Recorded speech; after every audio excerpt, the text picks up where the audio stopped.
स्वागत छ भाइ बहिनीहरूलाई नेपाल अनलाइन स्कुलमा। आजको हाम्रो यस क्लासमा हामीले डिस्कस गर्नेछौँ ट्रेडिङ अकाउन्ट प्र्याक्टिस क्वेसन्स हैन।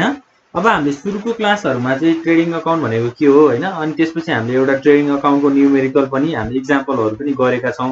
अब हामीले आजको यस क्लासमा चाहिँ ट्रेडिङ अकाउन्टको हाम्रो अर्को प्र्याक्टिस क्वेसनलाई चाहिँ हामीले सल्भ गरेर ट्रेडिङ अकाउन्ट कसरी बनाइन्छ भनेर कुराहरुलाई चाहिँ बुझ्ने छौं है। ल सुरुमा हामीले ट्रेडिङ अकाउन्ट बनाउँदाखेरि चाहिँ अब के गरौँ त भन्दा हाम्रो एक्जाम अनुसार चाहिँ ट्रेडिङ अकाउन्ट कसरी सोधिएको हुन्छ, एक्जाममा कसरी क्वेशन्सहरु आउँछ भनेर हामीले हेर्ने छौं। जस्तै कसरी सोधेको हुन्छ त एक्जाममा क्वेशन भन्दा from the following balances prepare trading account for the year ended December 2017, 31st December 2017, 31st December 2017 from अब के भन्नु पर्यो त अफ हामीले रामको कम्पनीको चाहिँ 31st December 2017 मा हामीले ट्रेडिङ अकाउन्ट बनाउनु पर्यो भनेपछि अब हामीले सुरुमा के कुराहरु गर्नु पर्यो त हामीले क्वेशन्सहरु लेख्नु पर्यो नि हैन। क्वेशन्समा चाहिँ हाम्रो के सोधिएको छ त भन्दा फ्याक्ट्री लाइटिङ हाम्रो 1000 छ। त्यसपछि हाम्रो हिटिङ भनेको फ्याक्ट्रीमा लाग्ने कस्ट हैन, त्यो चाहिँ हाम्रो 1000 छ। त्यसपछि स्टक हाम्रो 2017 भनेको के हो त 2017 जनवरी 1 भनेको हो है। ल 2017 जनवरी 1 मा चाहिँ 5000 हाम्रो स्टक छ।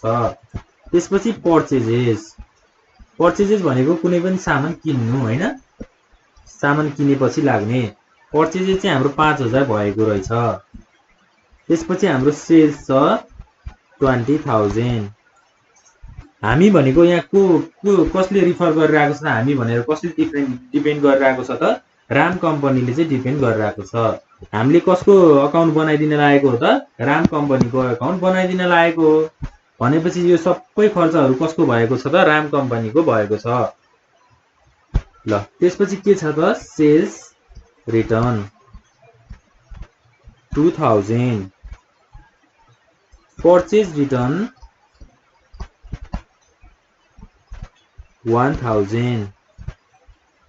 त्यसपछि हाम्रो क्यारेज इनवार्ड छ र क्यारेज आउटवार्ड छ।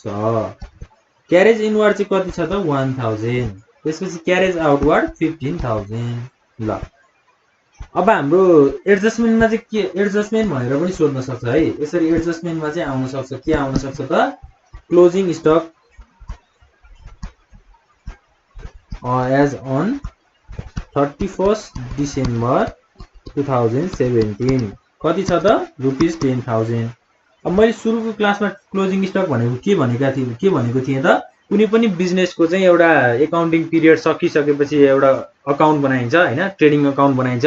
त्यो ट्रेडिङ अकाउन्ट बनाउँदाखेरि के सामानहरु बाँकी रहेको छ बेच्नको लागि हैन, एउटा सप्लायरले के सामानहरु बेचेर चाहिँ अब सामानहरुलाई चाहिँ बाँकी राखेको छ भन्ने कुराहरुलाई चाहिँ हामीले क्लोजिङ स्टक भन्थ्यौं हैन। अब 31st डिसेम्बर हाम्रो कति छ त डिसेम्बर 2017 मा चाहिँ स्टक कति रहेको रहेछ त 10000 रहेको रहेछ। कसकोमा त राम कम्पनीकोमा। अब यसलाई हामीले कसरी ट्रेडिङ अकाउन्टमा राख्न सकिन्छ त ट्रेडिङ अकाउन्टमा कसरी इन्ट्री गर्न सकिन्छ त भन्ने कुराहरु छ। सुरुमा हामीलाई ट्रेडिङ अकाउन्ट बनाउनको लागि के चाहिन्छ त हामीले फर्मेटहरुको कुराहरु गर्नु पर्यो। यसरी चाहिँ हामीले एउटा फर्मेट ड्र गर्छौं र हाम्रो फर्मेट चाहिँ एकदम इजी छ हामीलाई बनाउनको लागि। हामीलाई पार्टिकुलर सुरुमा गरेपछि हाम्रो के हुन्छ अमाउन्ट हुन्छ, त्यसपछि हामीले फेरि पार्टिकुलर्स राख्छौं र अमाउन्ट राख्छौं। एकदमै इजी छ नि हाम्रो फर्मेट बनाउन है, सजिलो छ। ल यति भएपछि हाम्रो ट्रेडिङ अकाउन्टको फर्मेट पनि बन्यो। अब ट्रेडिङ अकाउन्ट भएपछि फर्मेट बनिसकेपछि हाम्रो लेफ्ट साइडमा डेबिट साइड हुन्छ, राइट साइडमा क्रेडिट साइड हुन्छ। त्यसपछि हेडिङ के लेख्नु पर्यो trading account of Ram company as on date कहिले भनेको छ त राम कम्पनीको लागि 31 डिसेम्बर 2017 31 डिसेम्बर 2017 ल यसरी चाहिँ एउटा फर्मेट हामीले रेडी गर्छौं। अब माथिको अकाउन्टहरुलाई हामीले फर्मेटमा पनि इन्ट्री गर्नु पर्यो। सुरुमा हामीले यहाँ हेडिङमा लेख्नु पर्यो पार्टिकुलर्स, त्यसपछि अमाउन्ट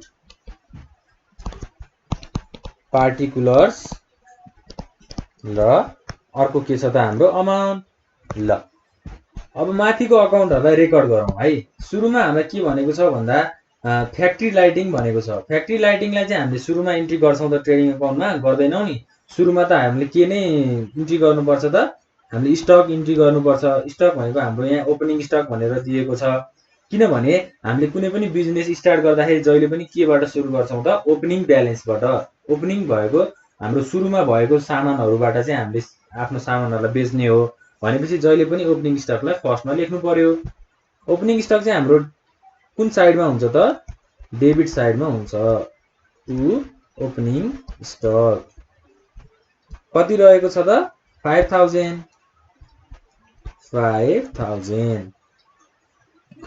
ल त्यसपछि हाम्रो पर्चेज कति भएको रहेछ त राम कम्पनीमा 5000 को भएको रहेछ भनेपछि टु पर्चेज।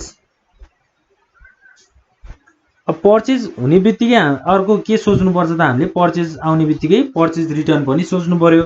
पर्चेज रिटर्न चाहिँ हामीलाई यहाँ सोधेको छ कि छैन त छ हैन। पर्चेज रिटर्न हाम्रो 1000 भनेको छ भनेपछि पर्चेज सँग पर्चेज रिटर्न आउने भएपछि पर्चेज रिटर्नलाई हामीले जहिले पनि पर्चेज सँग घटाउँछौं, लेस गर्छौं हैन। अब किनेको थियो, अब 5000 को सामान किनेको थियो, अब 1000 को चाहिँ के भयो त रिटर्न गरियो भनेपछि पर्चेजबाट घटाउनु परेन त। त्यो सामान हामीसँग छ त 1000 को छैन नि हो, त्यो भएर हामीले त्यसलाई माइनस गर्छौं। पर्चेज चाहिँ हाम्रो 5000 भएको छ, त्यसपछि लेस पर्चेज रिटर्न चाहिँ 1000 भएको छ भनेपछि कति भयो त 4000 भयो टोटलमा। ल यसरी हामीले रेकर्ड गर्छौं। त्यसपछि पर्चेज पछि सेल्स सोधेको छ। अब सेल्सलाई त हामीले जहिले पनि ट्रेडिङ अकाउन्टको क्रेडिट साइडमा रेकर्ड गर्छौं हैन। बाइ सेल्स, सेल्स भन्ने बित्तिकै सेल्स रिटर्न पनि आउँछ। सेल्स रिटर्न पनि छ हाम्रो माथि क्वेशनमा सेल्स रिटर्न 2000 भनेको छ भनेपछि बाइ सेल्स 20000 छ। लेस चाहिँ हामीले कति गर्नु पर्यो त सेल्स रिटर्नलाई कति छ त हाम्रो सेल्स रिटर्न 2000 छ नि, 2000 लाई लेस गर्नु पर्यो भनेपछि 20000 माइनस 2000 भनेको 18000 हुन्छ। ल सेल्स र सेल्स रिटर्नको कुराहरु पनि सकियो। अब के छ त हाम्रो अर्को क्यारेज इनवार्ड। क्यारेज इनवार्ड भनेको चाहिँ के हो त कुनै पनि खर्च हैन जसलाई चाहिँ एउटा बिजनेसम्यानले अथवा एउटा सप्लायरले गरेको खर्चलाई चाहिँ हामीले क्यारेज इनवार्ड भनेर भन्छौं। जस्तै क्यारेज इनवार्ड चाहिँ केमा आउँछ त ट्रान्सपोर्टेसन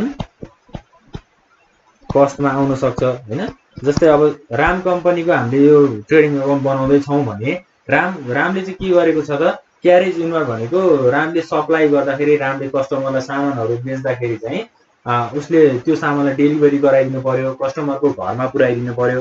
कस्टमरको घरमा पुर्याउनको लागि त उसले अब एउटा गाडीमा सामान राखेर पुर्याउँछ हैन, अथवा उसले कोही लेबरलाई चाहिँ काम लगाउला, ल अब यो लगेर चाहिँ त्यो कस्टमरकोमा पुर्याइदिनु है भनेर कुनै मान्छेलाई चाहिँ काम लगाउन सक्छ। त्यस्तो खालको खर्चहरुलाई चाहिँ हामीले क्यारेज इनवार्ड भनेर भन्छौं। अब क्यारेज इनवार्ड चाहिँ हाम्रो केमा आउँछ त भन्दा ट्रेडिङ अकाउन्टको जहिले पनि डेबिट साइडमा हामीले इन्ट्री गर्छौं। To carriage inward. ल क्यारेज इनवार्ड चाहिँ कति छ त 1000 हैन। ल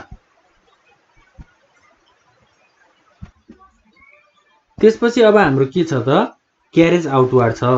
क्यारेज आउटवार्ड चाहिँ हामीले अब ट्रेडिङ अकाउन्टमा इन्ट्री गर्छौं कि गर्दैनौं भन्ने कुराहरु छ है। क्यारेज आउटवार्ड भनेको चाहिँ के हो त भन्दा कुनै पनि खर्च हैन, कुनै पनि खर्च जसलाई चाहिँ कसले गरेको हुन्छ त कस्टमर हैन। अब कस्टमरले अब कुनै पनि एउटा सप्लायर चाहिँ कस्टमरसम्म चाहिँ सामान पुर्याइदिन्छ होइन। र कस्टमर अब सप्लायरले चाहिँ के गर्छ त भन्दा, जस्तै सप्लायरले चाहिँ अब कस्टमरलाई गुड्स पुर्याइदिन सक्छ, कस्टमरको घरमा चाहिँ पुर्याइदिन सक्छ होइन। कस्टमरको घरमा गुड पुर्याइसकेपछि त्यो लागेको खर्च चाहिँ अब कस्टमरलाई बिलिङ गरिदिने होइन। त्यस्तो प्रोसेसलाई चाहिँ क्यारेज आउटवर्ड भनेर भनिन्छ। तर अब क्यारेज आउटवर्डलाई चाहिँ हामीले ट्रेडिङ अकाउन्टमा इन्ट्री गर्दैनौँ, किनभने क्यारेज आउट भनेको हाम्रो प्रफिट एन्ड लस अकाउन्टमा इन्ट्री गर्छौँ है। क्यारेज आउटवर्डलाई चाहिँ हामीले ट्रेडिङ अकाउन्टमा इन्ट्री गर्दैनौँ। त्यही भएर अब हामीले के गर्नु पर्यो त, अब डेबिट र क्रेडिट साइडको चाहिँ हामीले कम्पेरिजन गर्नु पर्यो होइन। जस्तै डेबिट साइडमा चाहिँ कति छ त, अब 5000 प्लस 4000 भनेको कति भयो, 9000, 9000 प्लस 1000 भनेको 10000 भयो। र अब 10000 हाम्रो यतापट्टि छ होइन। र हाम्रो क्रेडिट साइडमा कति छ त, अब क्रेडिट साइडमा हामीलाई एडजस्टमेन्टमा के पनि सोधेको छ त भन्दा क्लोजिङ स्टक पनि सोधेको छ। क्लोजिङ स्टक पनि सोधिसकेपछि हामीले के गर्नुपर्छ त, क्लोजिङ स्टकलाई इन्ट्री गर्नु पर्यो। क्लोजिङ स्टकलाई हामीले जहिले पनि ट्रेडिङ अकाउन्टको क्रेडिट साइडमा चाहिँ इन्ट्री गर्छौँ, by closing stock. Closing stock चाहिँ कति छ त, 10000, 10000 हाम्रो क्लोजिङ स्टक भयो। अब कम्पेरिजन गर्दा के भयो त, 5000 प्लस 4000 प्लस 1000 भनेको 10000 भयो। र 18000 प्लस 10000 भनेको कति भयो त, 28000 भयो। अब 10000 र 28000 को चाहिँ हाम्रो डिफरेन्सेस कति आउँछ त, जस्तै यहाँ चाहिँ हाम्रो अब 10000 भयो होइन, यतापट्टि हाम्रो 28000 भयो भनेपछि 18000 चाहिँ हाम्रो अरू हाम्रो ट्रान्जेक्सन्सहरू के इन्ट्री गर्न बाँकी छ त हामीले, रहेछ नि होइन। हाम्रो फ्याक्ट्री लाइटिङ रहेछ, हिटिङ रहेछ, हामीले यो त हेरेको छैनौँ नि। फ्याक्ट्री लाइटिङ र हिटिङलाई पनि हामीले ट्रेडिङ अकाउन्टमा इन्ट्री गर्नुपर्छ। यो त हाम्रो प्रफिट एन्ड लस अकाउन्टमा जाँदैन नि त होइन। त्यही भएर अब त्यसलाई पनि पहिला चाहिँ हामीले इन्ट्री गरौँ, अनि मात्रै हामी कम्पेरिजनतिर लाग्छौँ है।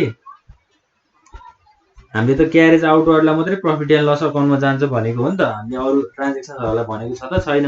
अब फ्याक्ट्री लाइटिङलाई पनि हामीले के गर्नु पर्यो त, हाम्रो ट्रेडिङ अकाउन्टको डेबिट साइडमा राख्नु पर्यो, to factory lighting. Factory lighting cost चाहिँ हाम्रो कति भएको छ त कम्पनीमा, 1000 को भएको छ। त्यसलाई हामीले 1000 भनेर डेबिट साइडमा इन्ट्री गर्छौँ। त्यसपछि फेरि अर्को के छ त, हिटिङ पनि छ। हिटिङ भनेको कति भयो त, अब 2 हिटिङ 1000 नै छ। अब बल्ल हामीले सबै अकाउन्टहरूलाई चाहिँ इन्ट्री गरेर सकेका छौँ। अब हाम्रो कुनै पनि एकाउन्ट बाँकी रहेको छ त, कुनै पनि ब्यालेन्स बाँकी रहेको छ त छैन। अब बल्ल हामीले कम्पेरिजन गर्छौँ। अब डेबिट साइडमा कति भयो त, 5000 प्लस 4000 9000, 9000 प्लस 3000 भनेको कति हुन्छ त, 12000।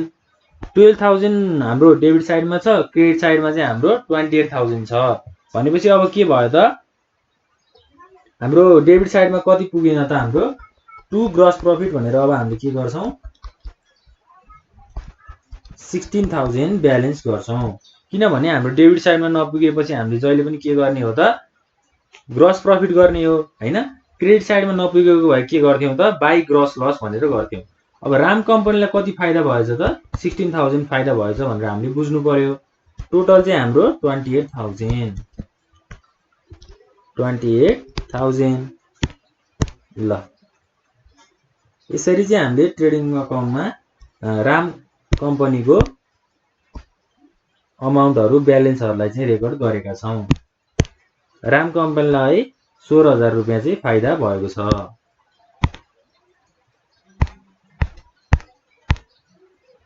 ल अब यसरी नै अब अरू क्वेसन्सहरू पनि प्र्याक्टिस गर्दै जानुपर्छ हामीले होइन। सबै क्वेसन्सहरू हामीले सबै खालको प्र्याक्टिस क्वेसन्सलाई चाहिँ प्र्याक्टिस गर्नुपर्छ। अब यस्तै क्वेसन्सहरू प्र्याक्टिस गर्दै जानु होला। कुनै पनि कन्फ्युजन भएमा चाहिँ हामीलाई कमेन्ट बक्समा कमेन्ट गरिदिनु होला। हामी अर्को क्लासमा चाहिँ अझै राम्रोसँग चाहिँ हामीले प्रेजेन्ट गरेर आउनेछौँ। आजको लागि यति भन्दै यो क्लास यहीँ हुन्छ। Thank you.